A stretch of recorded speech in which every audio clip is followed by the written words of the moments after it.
नमस्कार। इसमें हम उत्तर प्रदेश लोक सेवा आयोग की मुख्य परीक्षा में सामान्य अध्ययन फर्स्ट और सामान्य अध्ययन सेकेंड अर्थात जीएस फर्स्ट और जीएस सेकेंड के सिलेबस सहित 2018 से 2022 तक पूछे गए प्रश्नों का विश्लेषण करेंगे या उनको देखेंगे। इससे पहले संक्षिप्त चर्चा थोड़ी सी परीक्षा योजना पर कर लेते हैं। मेंस परीक्षा में आपका सामान्य हिंदी मेंस में आपके वर्तमान समय में कुल मिलाकर के 8 पेपर हैं, जिसमें से 6 कंपलसरी हैं अर्थात 6 सबको देना है, और 2 जो पेपर हैं वे ऑप्शनल के हैं अर्थात आप ऑप्शनल जो कि वर्तमान में इसी को हटाने की मांग की जा रही है। स्क्रीन का मुद्दा इन्हीं 2 पेपरों या ऑप्शनल को लेकर के है, जो कि अलग अलग वर्ग या फिर मानकीय वर्ग, विज्ञान वर्ग या जो भी वर्ग हो उसके लिए यह अलग अलग होता है, और जबकि 6 सबके लिए कंपलसरी होता है।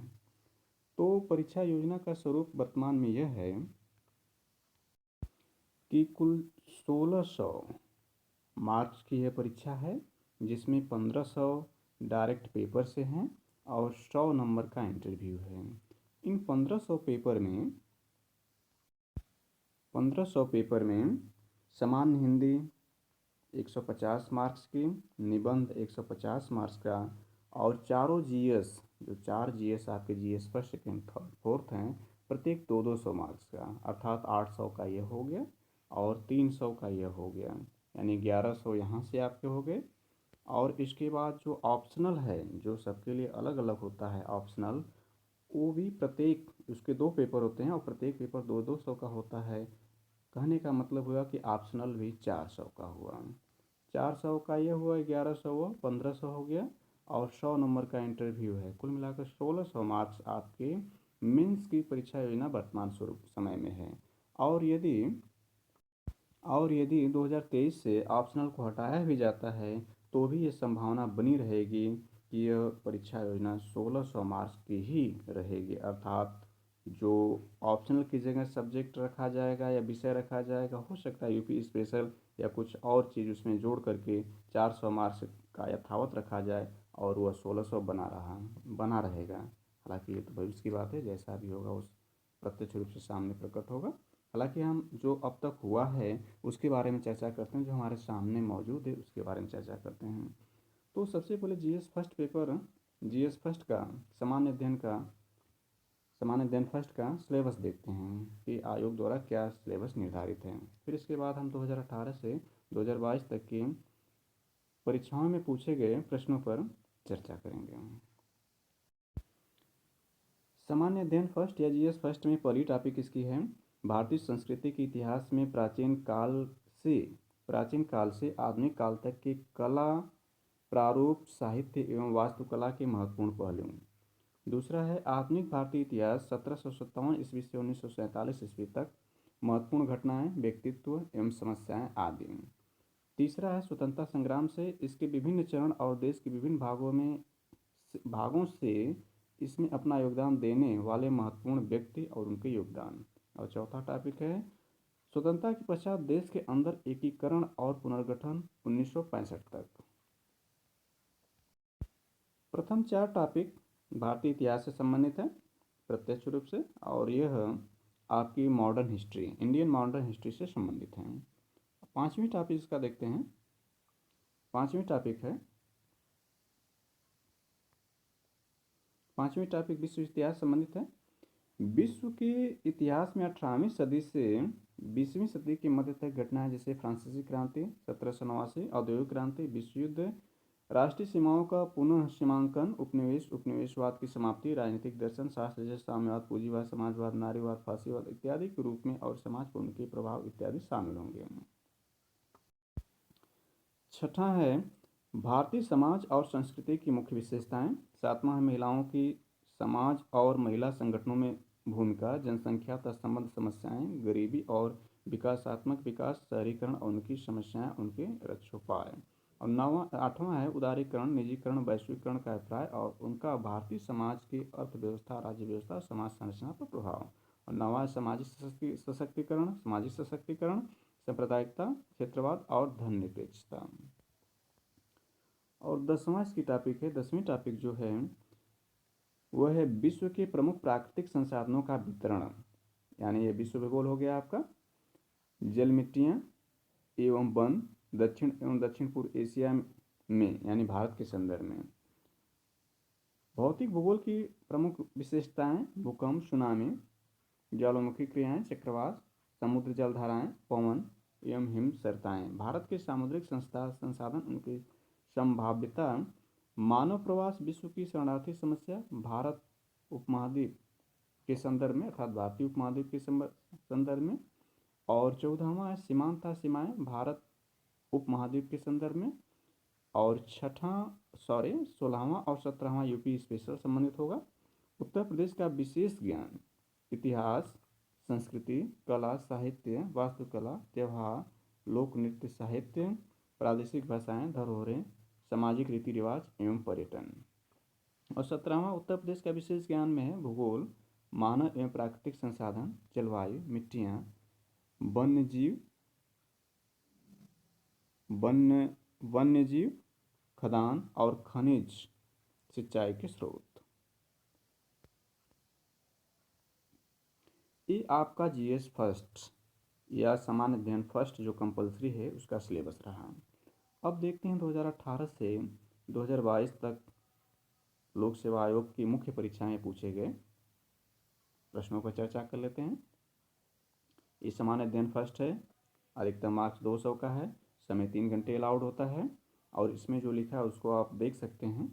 ये लिखा है कुल 20 प्रश्न हैं, खंड अ से 10 प्रश्न जो लघु उत्तरीय हैं जिसके प्रत्येक उत्तर की शब्द सीमा 125 तथा खंड ब से 10 प्रश्न दीर्घ उत्तरीय हैं जिनके प्रत्येक उत्तर की शब्द सीमा 200 निर्धारित है, जो हिंदी और अंग्रेजी दोनों में छपे हैं। सभी प्रश्न अनिवार्य हैं। प्रत्येक प्रश्न भाग के लिए नियत अंक उसके सामने दिए गए हैं। प्रत्येक प्रश्नों के इंगित शब्द की सीमा को ध्यान में रखें। उत्तर पुस्तिका में खाली छोड़े गए कोई पृष्ठ अथवा पृष्ठ के भाग को पूर्णतः काट दें। इतना यह आपका निर्देश दिया गया है।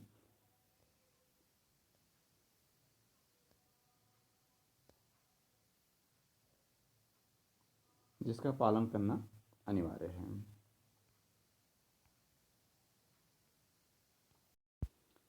सेक्शन ए या खंड अ में देखते हैं क्या प्रश्न दिया गया है।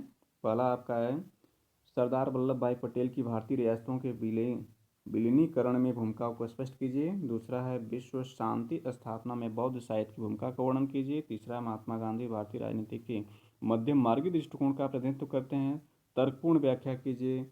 और चौथा है सांप्रदायिक हिंसा धार्मिक कट्टरपंथियों द्वारा भड़काई जाती है, असामाजिक तत्वों द्वारा प्रारंभ की जाती है, राजनीतिक कार्यकर्ताओं द्वारा प्रोत्साहित की जाती है, निहित स्वार्थों द्वारा वित्त पोषित होती है, टिप्पणी कीजिए। और पांचवा भारत में स्त्रियों की बदलती परिस्थिति का मूल्यांकन कीजिए। और छठा शहरी समस्याओं के समाधान की विवेचना कीजिए। सातवां उत्तर प्रदेश में पाए जाने वाले खनिजों का विवरण दीजिए। आठवां है स्मार्ट सिटी विकास हेतु मूल अधोसंरचना तत्व बताइए। 9वां भूमंडलीय ऊष्मन पर टिप्पणी कीजिए। और 10वां बुंदेलखंड का एक सांस्कृतिक क्षेत्र के रूप में भौगोलिक वितरण प्रस्तुत कीजिए। अब दीर्घ उत्तरीय प्रश्न या सेक्शन बी खंड ब देखते हैं। 11वां है 200 वर्षों के ब्रिटिश शासन ने भारतीय अर्थव्यवस्था के मेरुदंड को क्षतिग्रस्त कर दिया, व्याख्या कीजिए। ये 12 नंबर का, प्रत्येक इसमें 12-12 का है। और ऊपर जो था आपका लघु उत्तरीय प्रत्येक 8-8 मार्क्स था। और 10वां है द्वितीय विश्व युद्ध को अवश्य संभावी बनाने में हिटलर की भूमिका का विवेचना कीजिए। और 13वां 1857 का विद्रोह भारतीय इतिहास में एक निर्णायक मोड़ था, विश्लेषण कीजिए। 14वां धर्मनिरपेक्षवाद अभिमुखन व व्यवहार के एक समुच्चय के रूप में उदारवादी लोकतांत्रिक भारत के भविष्य के लिए अपरिहार्य विवेचना कीजिए। 15वां भारतीय महिलाओं पर भूमंडलीकरण के प्रभाव की विवेचना उपयुक्त उदाहरणों की सहायता से कीजिए। और 16वां है वैश्वीकरण क्या है, भारतीय सामाजिक संरचना पर इसके प्रभाव की विवेचना कीजिए। और 17वां उत्तर प्रदेश की पर्यटन नीति 2018 की प्राथमिक लक्ष्यों का विवरण दीजिए। और 18वां है वायु राशियाँ क्या है, इनकी प्रमुख विशेषताओं को लिख कीजिए। 19वां ज्वालामुखी भूकंप और सुनामी आपस में कैसे संबंधित है, ज्वालामुखी उद्गार के संभावित सभी कारणों पर प्रकाश डालिए। और 20वां है महासागरीय धाराओं की उत्पत्ति के लिए उत्तरदायी कारकों का उल्लेख कीजिए और अंध महासागर की जलधाराओं का नाम बताइए। ये रहा आपका जीएस फर्स्ट, जिसको हमने प्रश्न वाइज देखा किस तरह का क्वेश्चन इसमें पूछा गया है। और यह 2018 का है। अभी जो हमने चर्चा किया ये 2018 का जीएस फर्स्ट का पेपर है मेंस का। 2019 का जीएस देखते हैं। इसको हमने नोट के रूप में लिखा हुआ है वीडियो को संक्षिप्त बनाने के लिए, अर्थात ज़्यादा समय न लगे इसलिए हमने इसको नोट कर लिया है। इसमें 2019 जीएस फर्स्ट पेपर देखते हैं। पहला है प्राचीन भारत में प्रयागराज के सांस्कृतिक महत्व का वर्णन कीजिए। दूसरा है 600 से 300 ईसा पूर्व में मानव के सामाजिक आर्थिक विकास में लौह खनिज की भूमिका का वर्णन कीजिए। और तीसरा है ब्रिटेन की औद्योगिक क्रांति का भारत के आर्थिक जीवन पर पड़ने वाले प्रभावों का आलोचनात्मक परीक्षण कीजिए। और चौथा है मलिन बस्तियों में मूलभूत नागरिक सुविधाओं के विकास हेतु नगर नियोजन की भूमिका पर एक टिप्पणी लिखिए। पांचवा उत्तर प्रदेश में संख्या वृद्धि प्रकोप था, इसे रोकने में महिलाओं की भूमिका का आकलन कीजिए। छठा है भारत में जनजातियों के सशक्तिकरण में मूल बाधाओं का परीक्षण कीजिए। सातवां है हेरिटेज आर्क क्या है, पर्यटन संभावनाओं की दृष्टि से उत्तर प्रदेश में इसके महत्व को रेखांकित कीजिए। आठवां इन भौगोलिक कारणों की व्याख्या कीजिए जिन्होंने शरणार्थियों को उत्तर प्रदेश के विभिन्न भागों में बसने के लिए आकर्षित किया। नौवां है उष्णकटिबंधीय चक्रवातों की उत्पत्ति सागरी भागों पर होती है एवं स्थलीय भागों पर पहुँचते ही ये तूफान धीरे धीरे क्षीण होकर खत्म हो जाते हैं, कारण सहित स्पष्ट कीजिए। और दसवां इसका है उत्तर प्रदेश की लघु सिंचाई परियोजनाओं का उदाहरण सहित विवरण दें। और सेक्शन बी खंड ब है इसका वैदिक शिक्षा व्यवस्था की प्रमुख विशेषताओं का वर्णन कीजिए एवं वर्तमान में इसकी सार्थकता की समीक्षा कीजिए। और 12वां भारत के स्वतंत्रता आंदोलन भारत छोड़ो आंदोलन के योगदान का परीक्षण कीजिए। और 13वां द्वितीय विश्व युद्ध के पश्चात वैदिक स्तर पर विश्व शांति के लिए किए गए प्रयासों का वर्णन कीजिए। भारतीय संस्कृति विविधता में एकता का प्रतीक है, उपयुक्त उदाहरण को देते हुए इस कथन का तार्किक विश्लेषण कीजिए। 14वां था। 15वां धर्म था निर्जाति हिंसा की राजनीति मूलतः धर्मनिरपेक्षवाद था, धर्मनिरपेक्षीकरण की राजनीति है कथन का समालोचनात्मक परीक्षण कीजिए, विश्लेषण कीजिए। 16वां है नगरीकरण को परिभाषित कीजिए, बढ़ते नगरीकरण से उत्पन्न समस्याओं की विवेचना कीजिए। और 17वां गंगा के मैदान में ग्रामीण आदिवासियों के प्रकारों का क्षेत्रीय वितरण की विवेचना कीजिए। और 18वां वायु की अपरदनात्मक तथा निरपेक्षात्मक क्रिया द्वारा निर्मित भू आकृतियों का वर्णन कीजिए। और 19वां है उत्तरी आंध्र महासागर की जलधाराओं पर उनकी उत्पत्ति के कारण सहित एवं क्रमबद्ध लेख लिखिए। और 20वां है महासागरों में ऊर्जा संसाधन तथा भारत तटीय क्षेत्र में उसकी संभावनाओं की समीक्षात्मक व्याख्या कीजिए। समस्त शर्तें या जो भी चीज़ें थी, नंबर, मार्क्स या टाइम या अंक, समस्त जैसे अभी हमने 2018 चर्चा किया था, ये सभी चीज़ें 2019 में भी वैसे ही हमने केवल प्रश्नों के इसमें चर्चा की। 20वां देखते हैं, यानी जीएस फर्स्ट पेपर 2020 में पूछा गया है, उस पर देखते हैं क्या इसमें पूछा गया है। पहला, हड़प्पा सभ्यता काल में शहरी नियोजन पर टिप्पणी लिखिए। वर्ण व्यवस्था पर गांधी जी के विचारों का मूल्यांकन कीजिए। तीसरा, इटली में फांसीवाद के नेता मुसोलिनी की विदेश नीति पर समीक्षात्मक टिप्पणी लिखिए। और चौथा, भारत को एक सम्मिश्रित सांस्कृतिक समाज होने के लाभों का वर्णन कीजिए। और पांचवा, समकालीन भारत के प्रमुख महिला संगठनों के योगदानों का आलोचनात्मक परीक्षण कीजिए। छठवां देखते हैं, समालोचनात्मक परीक्षण कीजिए कि क्या भारत में गरीबी का मुख्य कारण बढ़ती जनसंख्या या जनसंख्या वृद्धि का मुख्य कारण गरीबी है। सातवां, उत्तर प्रदेश के प्रमुख भौगोलिक प्रदेशों में विभाजित करते हुए इसके भावर और तराई क्षेत्रों की भौगोलिक विशेषताओं का वर्णन कीजिए। आठवां, स्मार्ट सिटी मिशन क्या है, पूर्वी उत्तर प्रदेश में इस योजना हेतु चुने गए नगरों की प्रमुख विशेषताओं का वर्णन कीजिए, विवेचना कीजिए। और नवा, उत्तर प्रदेश की बुंदेलखंड पर्यटन सर्किट के प्रमुख पर्यटन स्थलों को अवस्थिति का वर्णन कीजिए। और 10वां, भारत के विशेष संदर्भ में सीमांत, फ्रंटियर एवं सीमा बाउंड्री का अंतर स्पष्ट कीजिए। और सेक्शन 20 का है, भारतीय शिक्षा के क्षेत्र में पाश्चात्य प्रभावों का आलोचनात्मक परीक्षण कीजिए। और 12वां, भारत में गवर्नर जनरल लॉर्ड वेनेस्ली के काल में ब्रिटिश शासन के प्रसार की विवेचना कीजिए। और 13वां है, जैकोबिन्स कौन थे, फ्रांसीसी क्रांति में उसकी क्या भूमिका थी। 14वां, सांप्रदायिकता के संदर्भ में राष्ट्र और नागरिकता के प्रतिष्ठों का समालोचनात्मक परीक्षण कीजिए। 15वां, उदारीकरण क्या है, उदारीकरण ने भारतीय सामाजिक संरचना को किस प्रकार प्रभावित किया है। और 16वां, उत्तर प्रदेश में सिंचाई के साधनों में क्रमशः हो रहे परिवर्तनों का रेखांकित कीजिए। और 17वां, ज्वालामुखी के उद्गार के कारणों की विवेचना कीजिए था उनके लावा के निक्षेपण से बने स्थल रूपों का वर्णन कीजिए। और 18वां, हिंद महासागर के संसाधनों के शोषण और उपयोग से जुड़ी विभिन्न समस्याओं पर प्रकाश डालिए। और 19वां विपरीत प्रवास क्या है, कोविड-19 लॉकडाउन के दौरान उत्तर प्रदेश की अर्थव्यवस्था और सामाजिक व्यवस्था पर इसका क्या प्रभाव पड़ा। और 20वां उच्च पर्वतीय क्षेत्रों में स्थल रूपों को आकार प्रदान करने में हिमनदों की भूमिका का वर्णन कीजिए। ये रहा 2022 जीएस सॉरी 2020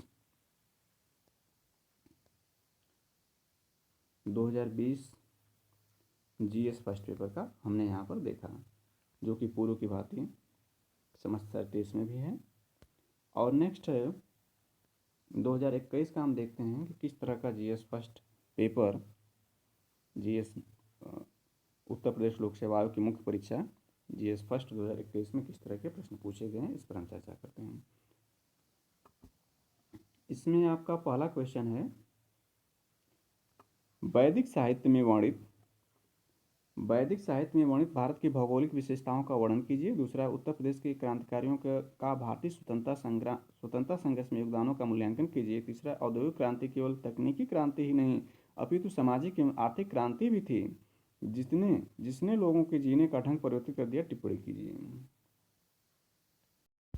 चौथा देखते हैं, भारतीय सांस्कृतिक विरासत के वैज्ञानिक पहलुओं की विवेचना कीजिए। पांचवा, क्या आप सहमत हैं कि शहरीकरण और मलिन बस्तियां अपृथक्करणीय हैं, व्याख्या कीजिए। छठवां है, परीक्षण कीजिए कि क्षेत्रवाद राष्ट्रीय एकता को कैसे प्रभावित करता है। सातवां, उत्तर प्रदेश के मुख्य औद्योगिक और प्रमुख औद्योगिक केंद्रों का वर्णन कीजिए। और आठवां, उत्तर प्रदेश के वन्यजीव पारिस्थितिकी पर्यटन सर्किटों की प्रमुख विशेषताओं का वर्णन कीजिए। नौवां, जल संकट क्या है, जल संसाधन प्रबंधन के लिए उपयुक्त उपाय सुझाइए। 10वां, गंगा के मैदान में ग्रामीण अधिवासियों के प्रतिरूपों की विवेचना कीजिए। सेक्शन बी देखते हैं, खंड ब आपका 11 नंबर इसमें है, गुप्त काल में विज्ञान एवं प्रौद्योगिकी के विकास से प्रकाश डालिए। 12वां है, 19वीं सदी के भारतीय पुनरुद्धार आंदोलन ने भारत के विकास में किस प्रकार सहयोग दिया, वर्णन कीजिए। 13वां है, बालकन संकट से आप क्या समझते हैं, प्रथम विश्व युद्ध में इसकी क्या भूमिका थी। और 14वां, समावेशी विकास के लिए महिलाओं का सामाजिक सशक्तिकरण के आवश्यक विस्तारपूर्वक वर्णन कीजिए। 15वां है, वैश्वीकरण को परिभाषित कीजिए। बाद में ग्रामीण सामाजिक संरचना और इसके प्रभाव का मूल्यांकन कीजिए। और 16वां है, भारत की जनसंख्या नीति 2000 की मुख्य विशेषताओं पर प्रकाश डालिए। जनसंख्या स्थिरीकरण के लिए कुछ उपाय सुझाइए। और 17 नंबर है, भारत में नगरीकरण की प्रवृत्तियों का परीक्षण कीजिए तथा तीव्र गति से बढ़ते नगरीकरण से उत्पन्न सामाजिक परिणामों की व्याख्या कीजिए। और 18, चक्रवात क्या है, शीतोष्णकटिबंधीय चक्रवातों की उत्पत्ति के कारणों की व्याख्या कीजिए। और 19 से उत्तर प्रदेश के मृदा अपरदन से प्रभावित क्षेत्रों का वर्णन कीजिए तथा इसके लिए उत्तरदायी कारकों की भी पहचान कीजिए। और 20वां है, उत्तर प्रदेश सिंचाई के कौन कौन से साधन हैं, कृषि विकास में सिंचाई की भूमिका की व्याख्या कीजिए। अब देखते हैं 2022 में पूछे गए जीएस फर्स्ट पेपर से संबंधित क्वेश्चंस। पहला है, मौर्यकालीन कला एवं स्थापत्य कला की प्रमुख विशेषताओं का वर्णन कीजिए। दूसरा है, 19वीं सदी में उत्तर प्रदेश में पुनर्जागरण के स्वरूप पर प्रकाश डालिए। तीसरा है, प्रेस की आज़ादी के लिए संघर्ष में राष्ट्रवादी नेता बाल गंगाधर तिलक के योगदान का वर्णन कीजिए। चौथा है, भारत में जनसंख्या विस्फोट के कारणों का उल्लेख कीजिए तथा इस समस्या से निपटने के लिए सुझाव दीजिए। पांचवें, सामाजिक सशक्तिकरण में सूचना प्रौद्योगिकी और अंतर्जाल इंटरनेट की भूमिका का मूल्यांकन कीजिए। और छठा है, जब निर्भरता कई पीढ़ियों तक हस्तांतरित होती है तो वह एक संस्कृति का रूप ले लेती है, स्पष्ट कीजिए। सातवां, हेरिटेज आर्क क्या है, पर्यटन संभावनाओं की दृष्टि से उत्तर प्रदेश में इसके महत्व को रेखांकित कीजिए। और आठवां है, स्मार्ट सिटी मिशन क्या है, पूर्वी उत्तर प्रदेश में इस योजना हेतु चुने गए नगरों की प्रमुख विशेषताओं का विवेचना कीजिए।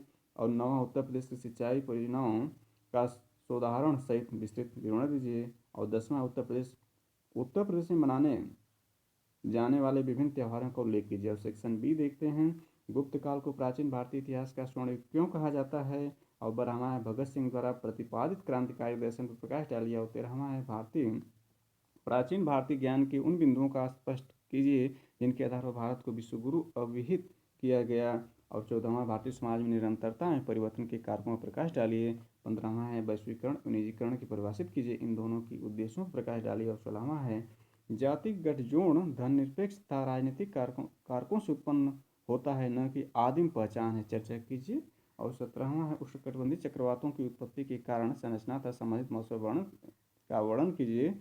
और 18वां, भारत में ग्रामीण अधिवासियों के प्रतिरूपों को प्रभावित करने वाले कारकों की विवेचना कीजिए। 19वां, भारत में भूकंप पेटियों का वर्णन कीजिए। और 20वां रहा, उत्तर प्रदेश के पूर्वांचल क्षेत्र में प्रचलित प्रमुख लोकगीतों का विवरण प्रस्तुत करते हुए उनकी प्रमुख विशेषताओं का वर्णन कीजिए। इस तरह से हमने जीएस फर्स्ट के सिलेबस सहित 2018 से 2022 के प्रश्न पत्रों को देखा। अब देखते हैं जीएस सेकेंड के सिलेबस और 2018 से 2022 तक के प्रश्न पत्रों को। ये रहा जीएस सेकेंड का सिलेबस, जो ये भी अनिवार्य है, सभी के लिए है, जीएस सेकेंड है। इसके सिलेबस में हम देखते हैं क्या क्या दिया है। पहला है, यानी पहली टॉपिक इसमें है भारतीय संविधान संबंधित है। ऐतिहासिक आधार, विकास, विशेषताएं, संशोधन, महत्वपूर्ण प्रावधान तथा आधारभूत संरचना। संविधान के आधारभूत प्रावधानों के विकास में उच्चतम न्यायालय की भूमिका। दूसरा है संघ एवं राज्यों के कार्य तथा उत्तरदायित्व, संघीय ढांचे संबंधित विषय एवं चुनौतियां, स्थानीय स्तर पर शक्तियां और वित्त का हस्तांतरण और उसकी चुनौतियां। तीसरा है केंद्र राज्य वित्तीय संबंधों में वित्त आयोग की भूमिका। चौथा, शक्तियों का पृथक्करण, विवाद निवारण तंत्र तथा संस्थाएं, वैकल्पिक विवाद निवारण तंत्रों का उदय एवं उसका प्रयोग। पांचवा है भारतीय संवैधानिक योजना की प्रमुख लोकतांत्रिक देशों के साथ तुलना। छठवां, संसद और राज्य विधायिका संरचना, कार्य संचालन, शक्तियां एवं विशेषाधिकार संबंधित विषय। सातवां है कार्यपालिका और न्यायपालिका की संरचना, संगठन और कार्य, सरकार के मंत्रालय एवं विभाग, प्रभावक समूह और औपचारिक अनौपचारिक संघ तथा शासन प्रणाली में उसकी भूमिका। जनहितवाद PIL। आठवां, जन प्रतिनिधित्व अधिनियम की मुख्य विशेषताएं। नौवां, विभिन्न संवैधानिक पदों पर नियुक्तियां, शक्तियां, कार्य और उनके उत्तरदायित्व। दसवां, सांविधिक विनियामक और विभिन्न अर्ध न्यायिक निकाय, नीति आयोग समेत उनकी विशेषताएं, उन कार्यभाग। और 11वां है सरकारी नीतियों एवं विभिन्न क्षेत्रों में विकास के लिए हस्तक्षेप, उनके अभिकल्पन तथा कार्यान्वयन के कारण उत्पन्न विषय एवं सूचना संचार प्रौद्योगिकी ICT। और 12वां, विकास प्रक्रियाएं, गैर सरकारी संगठनों की भूमिका, स्वयं सहायता समूह, विभिन्न समूह एवं संघ, अभिदाता, सहायतार्थ संस्थाएं, संस्थागत एवं अन्य अंशधारक। 13वां, केंद्र एवं राज्यों द्वारा जनसंख्या के अति संवेदनशील वर्गों के लिए कल्याणकारी योजनाएं और इन योजनाओं का कार्य निष्पादन। इन अति संवेदनशील वर्गों की रक्षा एवं बेहतरी के लिए गठित तंत्र, विधि, संस्थान एवं निकाय। 14 नंबर है स्वास्थ्य, शिक्षा, मानव संसाधनों संबंधित सामाजिक क्षेत्र, सेवाओं के विकास एवं प्रबंधन से संबंधित विषय। 15वां, गरीबी और भूख से संबंधित विषय तथा राजनीतिक व्यवस्था के लिए इसका निहितार्थ। 16वां, शासन व्यवस्था, पारदर्शिता और जवाबदेही के महत्वपूर्ण पक्ष, ई-गवर्नेंस, अनुप्रयोग, मॉडल, सफलताएं और सफलताएं, सीमाएं और संभावनाएं, नागरिक चार्टर, पारदर्शिता एवं जवाबदेही और संस्थागत और अन्य उपाय। 17, लोकतंत्र में उभरती प्रवृत्तियों के संदर्भ में सिविल सेवाओं की भूमिका। 18वां, भारत एवं अपने पड़ोसी देशों में उसके संबंध, भारत एवं अपने पड़ोसी देशों से उसके संबंध। 18वां है द्विपक्षीय, क्षेत्रीय और वैश्विक समूह और भारत से संबंधित क्षेत्र अथवा भारत के हितों को प्रभावित करने वाले करार। 20वां है भारत के हितों एवं अप्रवासी भारतीयों में विकसित एवं विकासशील देशों की नीतियों तथा राजनीति का प्रभाव। 21, महत्वपूर्ण अंतर्राष्ट्रीय संस्थाएं और मंच, उनकी संरचना, अधिशेष तथा उनके कार्यभाग। और 22वां है उत्तर प्रदेश के, यानी यूपी स्पेशल 22वां 23वां हो गया, उत्तर प्रदेश के राजनैतिक, प्रशासनिक, राजस्व एवं न्यायिक व्यवस्थाओं की विशिष्ट जानकारी। और 23वां, क्षेत्रीय, प्रांतीय, राष्ट्रीय एवं अंतर्राष्ट्रीय महत्व की समसामयिक घटनाएं। ये रहा आपका जीएस सेकेंड का सिलेबस, जो उत्तर प्रदेश लोक सेवा आयोग की मुख्य परीक्षा के लिए निर्धारित है। इसमें देखते हैं 2018 से 2022 तक के जीएस सेकेंड पेपर में क्या पूछे गए हैं। इसमें ये आपका जीएस सेकेंड रहा, वहीं आपका मैक्सिमम मार्क 200, समय 3 घंटे और ये नियम और शर्तें इसकी दी हुई हैं, जिसको हमने जीएस फर्स्ट पेपर में पढ़ा था, वहीं यहाँ पर भी है। और इस तरह से इसके प्रश्नों को हम देखते हैं। इसमें भी 2 पार्ट हैं, सेक्शन ए और सेक्शन बी रहेंगे, और मार्क्स का निर्धारण भी वैसे ही 8 और 12 का ही रहेगा, 200 मार्क्स का ये भी है। तो पहला देखते हैं, कश्मीर मामले में भारत व्यवस्था का विरोध क्यों करता है। कश्मीर मामले में भारत मध्यस्थता का विरोध क्यों करता है, यहाँ मध्यस्थता है। और दूसरा है अंतर्राष्ट्रीय न्यायालय के अधिकार क्षेत्र का आलोचनात्मक परीक्षण कीजिए, उत्तर केवल 125 शब्दों में दीजिए। उत्तर प्रदेश में किसान और कृषि के क्षेत्र की समस्याओं चुनौतियों पर प्रकाश डालिए, इसके सुधार के लिए सुझाव दीजिए। चुनावी बांड क्या है, क्या राजनीतिक वित्त पोषण प्रणाली पारदर्शिता लाने में सक्षम है। भारतीय ग्रामीण जीवन एवं स्वयं सहायता समूहों पर क्या प्रभाव पड़ा है, वर्णन कीजिए। और छठवां है प्रवासी भारतीयों का भारत की आर्थिक व्यवस्था में योगदान पर एक संक्षिप्त टिप्पणी लिखिए। और सातवां है भारत की संघीय व्यवस्था किस प्रकार से अमेरिकी यूएसए संघीय व्यवस्था से भिन्न, व्याख्या कीजिए। और आठवां है भारत आठवां है राज्यसभा के उन विशिष्ट शक्तियों का वर्णन कीजिए जो कि भारतीय संविधान के अंतर्गत लोकसभा को प्राप्त नहीं है। और नौवां है भारत के आम चुनाव में मतदाता निरीक्षण पेपर ऑडिट ट्रायल VVPAT के प्रयोग का मूल्यांकन कीजिए। VVPAT के प्रयोग का मूल्यांकन कीजिए। और आपका 10वां है भारत के नियंत्रक एवं महालेखा परीक्षक यानी कैग की संवैधानिक स्थिति का परीक्षण कीजिए। और सेक्शन बी देखते हैं 11 अफगानिस्तान से अमेरिका की सैन्य वापसी भारत को किस प्रकार प्रभावित करेगी, टिप्पणी कीजिए। 12वां है OBOR के आलोक में भारत चीन संबंधों की प्रवृत्ति की आलोचना कीजिए। और 13वां है धारा 370 पर भारत सरकार की कार्रवाई जम्मू कश्मीर की यथास्थिति को प्रभावित कर दिया है, यह इस क्षेत्र के विकास को किस प्रकार प्रभावित कर सकता है, चर्चा कीजिए। और 14वां नीति आयोग के गठन के कारण उद्देश्य एवं कार्यों का उल्लेख करते हुए हाल ही में पुनर्गठित नीति आयोग का विवरण दीजिए।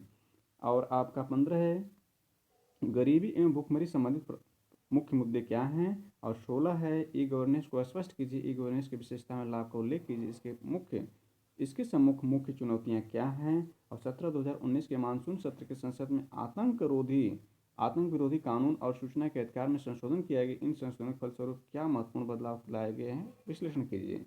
और 18 भारत के संविधान में समानता के मूलाधिकार की समीक्षा कीजिए। और 19वां भारत में वैकल्पिक विवाद निवारण तंत्रों का उदय एवं प्रयोग पर संक्षिप्त टिप्पणी लिखिए। और 20वां रहा भारत में केंद्रीय अन्वेषण ब्यूरो यानी CBI के गठन और कार्यों का वर्णन कीजिए। ये 2018 का GS सेकेंड का 20 प्रश्न रहे। अब देखते हैं 2019 में GS सेकेंड से क्या प्रश्न पूछे गए हैं, ये भी लिखा गया है GS सेकेंड सेक्शन। और इसमें देखते हैं क्या है। पहला है अटल भू जल योजना के उद्देश्य व प्रभाव का वर्णन कीजिए। दूसरा है संक्षेप में भारत में राष्ट्रीय मानवाधिकार आयोग की भूमिका बताइए। तीसरा है लोक सेवा का परंपरागत गुट तटस्थता रहा है, व्याख्या कीजिए। चौथा है भारत नेपाल के द्विपक्षीय संबंधों के मुख्य तनाव के बिंदु कौन कौन से हैं। और 5वां है सिटीजन चार्ट नागरिक चार्टर पर एक टिप्पणी लिखिए। और 6वां उत्तर प्रदेश की गिद्ध संरक्षण परियोजना का वर्णन कीजिए। और 7वां भारतीय लोकतंत्र का दर्शन भारतवर्ष के संविधान की प्रस्तावना में सन्निहित है, व्याख्या कीजिए। और 8वां है जन प्रतिनिधित्व कानून के मुख्य तत्वों का आलोचनात्मक परीक्षण कीजिए। और 9वां है राज्यों में विधान परिषद के सृजन और उन्मूलन की प्रक्रिया का वर्णन कीजिए। आंध्र प्रदेश विधानसभा द्वारा राज्य के विधान परिषद को समाप्त करने का प्रस्ताव लाने के क्या कारण हैं, संक्षेप में बताइए। और 10वां है नागरिकता संशोधन अधिनियम यानी CAA 2019 के मुख्य प्रावधानों का वर्णन कीजिए। और सेक्शन बी में देखते हैं क्या दिया है। सेक्शन बी या खंड ब में 11वां है डिजिटल भारत क्या अर्थ है, इसके विविध स्तंभों में चुनौतियों की विवेचना कीजिए। 12वां है राष्ट्रीय जैव विविधता प्राधिकरण का वर्णन कीजिए। 13वां सुगम्य भारत अभियान की भूमिका एवं महत्व का टिप्पणी लिखिए। 14वां क्या भारत सुरक्षा परिषद की अस्थायी सदस्यता का प्रबल दावेदार है, इस संबंध में उत्तर दीजिए। और 15वां जलवायु परिवर्तन की विकासशील देशों पर पड़ने वाले प्रभावों का विवेचना कीजिए।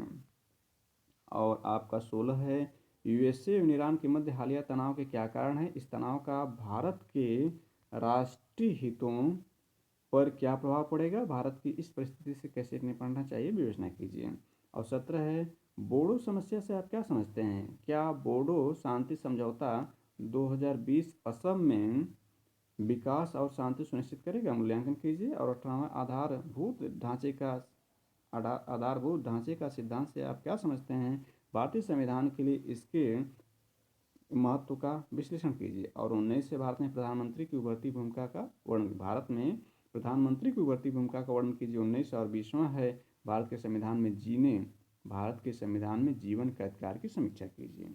ये रहा आपका GS सेकेंड जो आपका है 2019 में पूछा गया GS सेकेंड है उत्तर प्रदेश लोक सेवा आयोग की मुख्य परीक्षा में। आइए देखते हैं 2020 में किस तरह के क्वेश्चन GS सेकेंड में पूछे गए हैं। 2020 में आपका पूछा है न्यायिक सक्रियता की व्याख्या कीजिए। न्यायिक सक्रियता की व्याख्या कीजिए तथा भारत में कार्यपालिका एवं न्यायपालिका के पारस्परिक संबंधों पर इसके प्रभाव का मूल्यांकन कीजिए। दूसरा है भारत का राष्ट्रपति तानाशाह नहीं बन सकता, समझाइए। तीसरा है भारत में सहकारी संघवाद को बढ़ावा देने में अंतर्राज्यीय परिषद की भूमिका का आलोचनात्मक विश्लेषण कीजिए। चौथा, अनुच्छेद 32 भारत के संविधान की आत्मा संक्षेप में व्याख्या कीजिए। पांचवा, उत्तर प्रदेश में ग्रामीण विकास हेतु गैर सरकारी संगठनों एनजीओ की भूमिका का परीक्षण कीजिए। छठवां है सरकारी नीतियों के संदर्भ में सूचना एवं संचार प्रौद्योगिकी की भूमिका का मूल्यांकन कीजिए। सातवां, भारत में मानव संसाधन प्रबंधन से संबंधित विभिन्न पहलुओं का विश्लेषण कीजिए। और आठवां है महामारी के दौरान श्रम प्रवास के परिप्रेक्ष्य में अपनी अर्थव्यवस्था को गति देने के उद्देश्य से बहुराष्ट्रीय कंपनियों को आकर्षित करने में उत्तर प्रदेश के प्रयासों का परीक्षण कीजिए। नौवां है भारत की प्रवासी नीति क्या है, वर्तमान में भारतीय प्रवासियों के समक्ष क्या चुनौतियां हैं।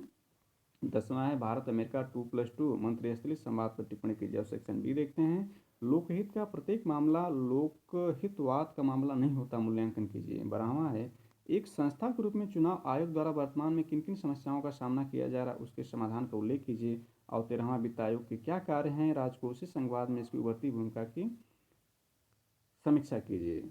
और 14 है भारतीय राजनीति में प्रमुख दबाव समूहों की पहचान कीजिए और भारत की राजनीति में उनकी भूमिका का परीक्षण कीजिए। और 15वां, ई शासन ने प्रशासनिक तंत्र को किस सीमा तक अधिक नागरिक केंद्रीय बनाया है, क्या ई शासन प्रणाली को और अधिक सहभागी बनाया जा सकता है। 16वां, सूचना अधिकार अधिनियम ने लोक सेवकों को स्टील फ्रेम से बाहर आकर निष्ठापूर्वक जनता की सेवा करने के लिए बाध्य किया, व्याख्या कीजिए। उत्तर प्रदेश सरकार द्वारा अनुसूचित जातियों एवं अनुसूचित जनजातियों के कल्याण हेतु क्रियान्वित की जाने वाली योजनाओं के प्रभावों का मूल्यांकन कीजिए। और 18वां है प्रधानमंत्री मोदी एवं चीनी राष्ट्रपति के बीच सौहार्दपूर्ण मामल्लपुरम शिखर बैठक के बावजूद कई वर्षों के अंतराल के बाद फिर वास्तविक नियंत्रण रेखा पर विवाद गहरा गया है, आपके अनुसार इसके पीछे क्या कारण है। और 19वां, चतुर्भुज सुरक्षा संवाद क्वाड के बारे में आप क्या जानते हैं, क्या मालाबार सैन्य अभ्यास विश्व राजनीति में चीन के बढ़ते प्रभाव को रोकने में सफल होगा।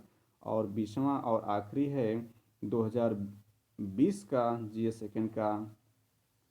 सेकेंड पेपर का 20वां प्रश्न आपका ही रहा, कोरोना काल कोविड-19 में विश्व स्वास्थ्य संगठन की भूमिका का विवेचना कीजिए। अब देखते हैं जीएस सेकेंड पेपर 2021 का सेक्शन ए। पहला इसमें है नीति निर्माण प्रक्रिया में गैर सरकारी संगठनों की भूमिका की विवेचना कीजिए। और दूसरा है भारत में नागरिक अधिकार तंत्र प्रभावी नहीं बन सके, इन्हें प्रभावी एवं अर्थपूर्ण बनाने की आवश्यकता है, मूल्यांकन कीजिए। तीसरा, निर्भरता और भूख से जुड़े मुद्दे भारत की चुनावी राजनीति में किस प्रकार प्रभावित करते हैं। और चौथा, संविधान की उद्देशिका संविधान के आधारभूत लक्षण एवं मानव गरिमा की वृद्धि का प्रतिमान करती है, स्पष्ट कीजिए। पांचवा है भारत में केंद्र और राज्यों के वित्तीय संबंधों का वर्णन कीजिए। छठा है भारतीय राजनीति व्यवस्था में राजनीतिक दलों के प्रभाव और भूमिका का समालोचनात्मक परीक्षण कीजिए। सातवां, भारतीय संसद की कार्यप्रणाली में संसदीय समितियों की भूमिका का वर्णन कीजिए। और आठवां, G20 शिखर सम्मेलन 2021 रोम यानी इटली रोम के प्रमुख विषय के बारे में टिप्पणी कीजिए। भारत और नेपाल, नवा, भारत और नेपाल के मध्य तनावपूर्ण संबंधों के पीछे चीनी कारक की भूमिका की विवेचना कीजिए। और 10वां है उत्तर प्रदेश के राजस्व व्यवस्था के समक्ष मुख्य चुनौतियां क्या हैं। और सेक्शन बी देखते हैं, 11वां है एक जनतांत्रिक व्यवस्था में लोक सेवाओं की भूमिका का भारत के विशेष संदर्भ में विवेचना कीजिए। 12वां है केंद्रीय सतर्कता आयोग के गठन व कार्यों का वर्णन करते हुए इसकी सीमाओं का विश्लेषण कीजिए। और 16 नंबर है यूएसए और ईरान के मध्य हालिया तनाव के क्या कारण हैं। और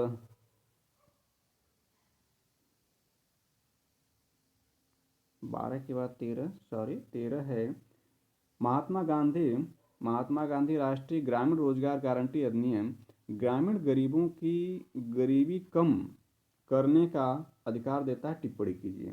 14 नंबर है भारतीय संविधान का ढांचा संघात्मक है परंतु इसकी आत्मा एकात्मक है, स्पष्ट कीजिए।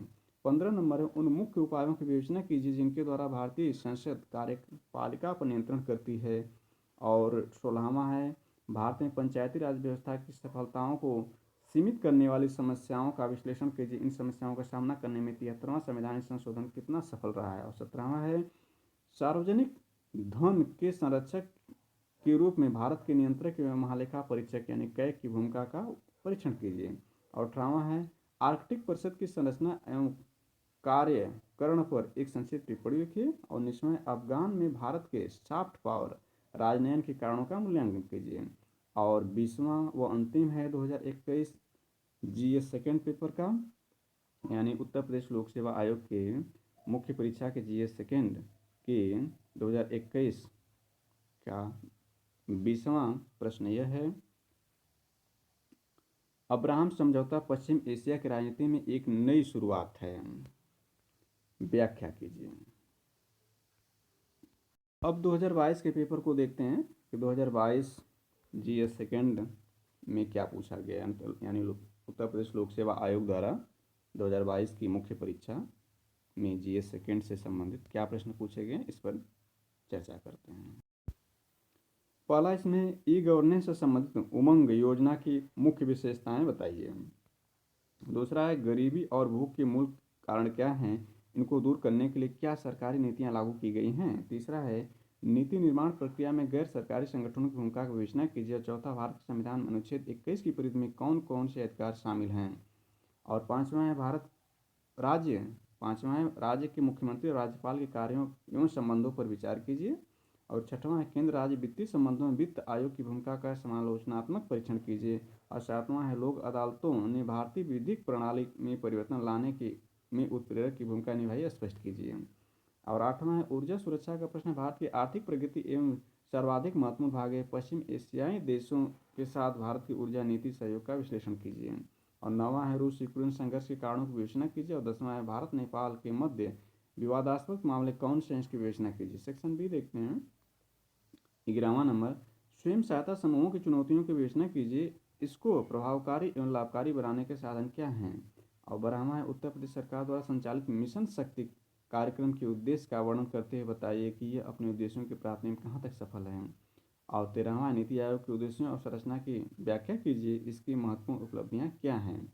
और 14 नंबर है क्या समितियां संसदीय कार्यों के लिए उपयोगी मानी जाती हैं, इस संदर्भ में प्राक्कलन समिति की भूमिका की विवेचना कीजिए। और 15वां है भारत का राष्ट्रपति कैसे निर्वाचित होता है। और 16वां है भारत में एक राष्ट्र एक चुनाव की अवधारणा की अपनी संभावनाएं एवं सीमाएं परीक्षण कीजिए। और 17 नंबर है भारतीय संविधान के आधारभूत ढांचा सिद्धांत के विकास एवं प्रभाव की विवेचना कीजिए।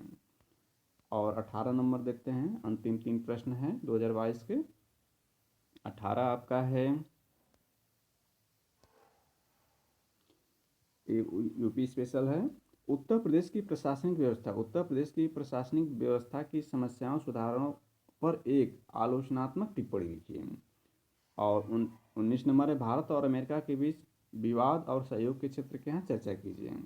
और 20वां है भारत के सतत विकास में विश्व बैंक की भूमिका का मूल्यांकन कीजिए। इस तरह से हमने इसमें